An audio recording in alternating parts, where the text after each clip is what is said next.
Hello everyone, welcome back to another episode of Chasing the Cup. I'm your host, Will England, and in this episode, I'm going to be reviewing the races from Charlotte. I'll also go over the news, and I'm going to preview this weekend's races at both Gateway and Portland. But first, let's get to the results from Charlotte. Denny Hamlin gets his second win of the season after starting on the pole, followed by Kyle Busch in second, Kevin Harvick in third, Chase Briscoe in fourth, Christopher Bell in fifth, Tyler Reddick in sixth, Ricky Stenhouse Jr. in seventh, Michael McDowell in eighth, Kyle Larson in ninth, and Alex Bowman rounds out the top 10. And so, wow, that was an amazing race. The Coke 600 did not disappoint. There was plenty multi-groove side-by-side racing, as well as major big wrecks, including Chris Buescher's big flip. I'm glad to see him get out of there safe and unscathed for the most part, and there was a lot of aggressive driving toward the end. Chase Briscoe tried to pass Kyle Larson on the inside, but he ended up just wrecking himself and bringing out a caution for overtime. And then Austin Dillon had a big run on the first overtime restart, and as they came out of turn 4, they went 4 wide, and they just started a big wreck. And then Denny Hamlin battled side by side with Kyle Busch until they got to the back straightaway, and Denny Hamlin got the edge over Kyle. And one thing we gotta talk about is all these DNFs. Only 19 drivers completed the whole race. Jay Logano, Cole Custer, Austin Dillon,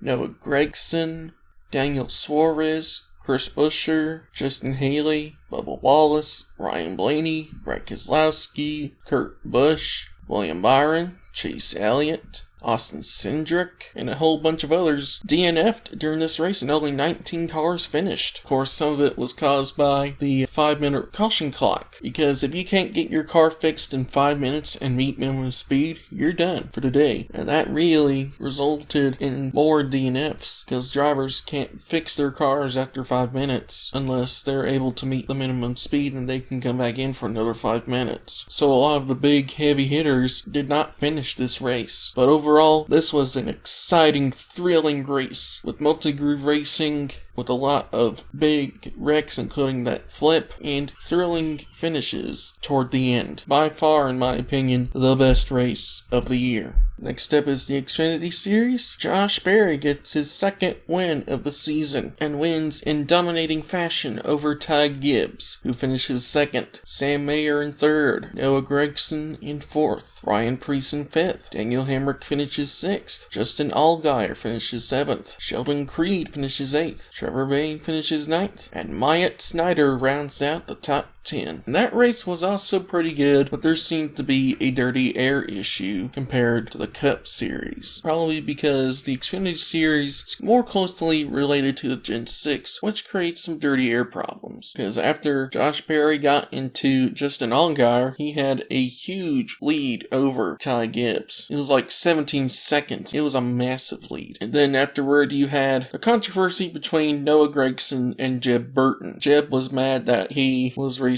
pretty dirty by Noah Gragson. That led to a conversation after the race where both of them were not happy. So overall, Xfinity was good, but definitely not as good as that Cup race. I'd say the closest thing to topping the Cup race, although it didn't, the closest race that nearly topped Cup was probably the truck race. Ross Chastain returns to the Truck Series victory lane, followed by Grant Enfinger in second, John Hunter Nemechek in third, Christian Eckes in fourth, Zane Smith in fifth, Tanner Gray in sixth, Kyle Busch in seventh, Chandler Smith in eighth, Stuart Friesen in ninth, and Ben Rhodes rounds out the top 10. And so this race was better than Xfinity, and it's pretty close to Cup, but the Cup Series was just so much higher than the truck race. I mean, it was just a fantastic race for Cup, and Trucks was also great, but it didn't reach the pinnacle that Cup did. But Trucks was also a great race, even better than Xfinity. And the race was known for some tempers flaring between Carson Hocevar and Ryan Preece, who did triple duty in all 3 races. Coming to the white flag on an overtime restart, Ryan Preece was battling hard with Carson Hocevar. Carson Hocevar got into him. That sent both of them into the wall. Afterward, Carson Hocevar was emotional because he still has to get his first win in a truck series, but Ryan Preece was quite mad at him, saying that it was just a dumb move on his part, and I guess both sides are correct. Yes, Carson Hocevar Hocevar didn't need to rough up Ryan Preece that much to cause both of them to get out of contention. But Carson's going for his first win. He needs to do whatever he can to get that win. Now, one disappointment was Hayley Deegan, who finishes 27th. Hayley had a mechanical issue during practice, and that led to her skipping qualifying to get that mechanical issue fixed, which they did, but they had to come up from the back, but she didn't really do that, and she stayed mostly down all day. But one thing that concerned me is that it looks like Hayley Deegan is losing some of her support from the NASCAR fan base, as a lot of people are calling her a bust. And yes, Hayley Deegan isn't really living up to her current hype right now, but she is no bust. I can name several drivers that are even worse than Hayley Deegan, even in that series, that race, in that competitive equipment. I think what made Hayley Deegan run subpar on Friday was because of her truck. Her truck was probably broken because of that mechanical issue, and then the speed wasn't there. So if you want to use this race as an excuse to say that she's a bust, don't. There were other factors than her driving that truck. There was a mechanical issue, and I bet you the setup did not have much speed. All the other races, like Kansas, I could tell where her level is at. I think she's on the level of Riley Herbst right now, because her and Herbst were running about the same at Kansas. But something happened to her truck in the closing laps, and that led to her fading in the closing laps to finish 17th. To be honest, if her truck didn't become too ill, she probably would have gotten higher, maybe even a top 10 at Kansas. But this weekend, she just had a bad truck, and that led to her finishing well outside of the top 20. So don't give up on her just yet. She still has things to learn, and plus the series is just filled with a bunch of idiots. So overall, a great weekend of racing at Charlotte, and it really shows that the next-gen car has really improved mile-and-a-half racing, and it's especially good because Gateway might put on a great show this weekend. Although it's the first time Cup's going, I think we're in for a good show at Gateway. But we'll get to that in a little bit. But first, let's get to the news. Scott Heckard will be returning to BJ McLeod Motorsports in the number 5 for this weekend's race at Portland.